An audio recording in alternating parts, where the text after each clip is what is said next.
லமேசன் லக்ஷ்மி குடும்பத்தினருடைய ஒரு பரிசு பகுதியாக, அதாவது இயேசு பிறந்த இந்நாளிலே அதை சிறப்பிக்கும் முகமாக 100 மாணவர்களுக்கு 100 பிள்ளை செல்வங்களுக்கு இந்த பொதிகளை வழங்கியிருக்கிறார்கள். அந்த அடிப்படையிலே கூட கிராமத்திற்கும் இந்த பரிசு பொதி அவர்கள் அனுப்பி வைத்துள்ளார்கள். அந்த வகையிலே லமேசன் லக்ஷ்மி குடும்பத்தினருக்கு அவர் மனமார்ந்த இந்த உதவியை செய்தவர்களுக்கு நன்றியை தெரிவித்து இனிய கிறிஸ்துமஸ் வாழ்த்துக்களையும் தெரிந்து கொள்வதை பெருமகிழ்ச்சி அடைகிறோம்.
கேட்டிட பாலம் திறந்தார் மந்தையின் நடுவுல தூதன் வந்து சொல்லிட இப்பதெல்லாம் கேட்டிட பாலம் திறந்தார். It's not too late for us, it's not too late for you. வேதாவேதி நூறுல ஐயமானுவேல் பிறந்திட தூதன் வந்து சொன்னபடி பாலம் திறந்தார். தாவீதி நூறுல ஐயமானுவேல் பிறந்திட தூதன் வந்து சொன்னபடி பாலம் திறந்தார். வெள்ளை கோலமும் ரூபவர்க்கமும்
फोटो फोटो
எல்லாரும் ஹாப்பியா?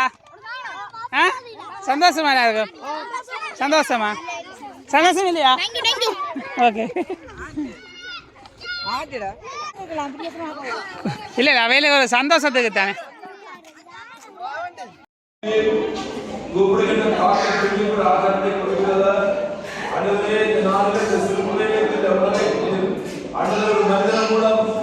உதவி செய்ததற்காக நன்றி சுவாமி. தகப்பனே உதவி செய்த நேரத்தை ஆசீர்வதிக்க அன்றைய கிறிஸ்துமஸ் நாளிலே நன்றி பிரதிபலிக்கிறதாக இந்த காரியத்திலே ஆண்டவர்களுக்கு காரியம் செய்ததற்காக நன்றி. இந்த பிள்ளைகள் உமக்கு வாழ்ந்து ஒரு மகிமைக்காக வாழ உதவி செய்து கொள்ளுங்க. இயேசுவே இந்த பூமியிலே பிறந்திருந்த அந்த உண்மை செய்தியை அன்றைய மகிழ்ச்சியான செய்தியை புரிந்து கொண்டு வாழ உதவி செய்து கொள்ளுங்க. இந்த ஆண்டவராக ஒவ்வொருவரையும் நீங்க ஆசீர்வதிங்க.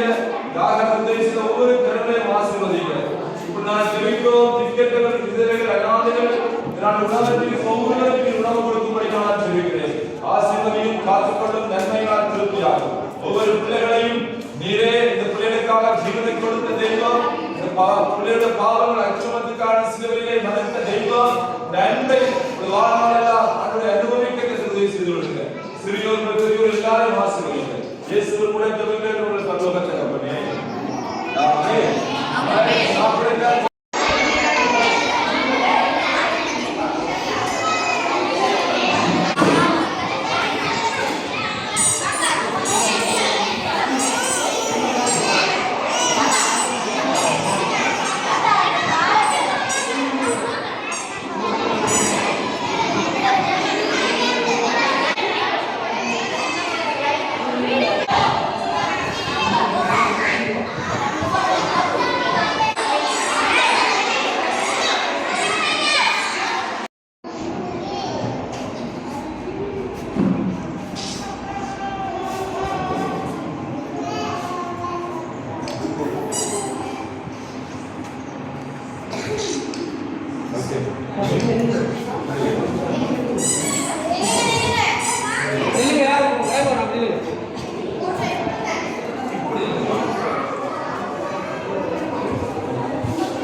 சத்திரத்திலே சாஸ்திரிகள் போனாங்க, ராஜாவை பார்த்தாங்க, காணிக்கைகள் வைத்து அவரை பணிந்து கொண்டாங்க.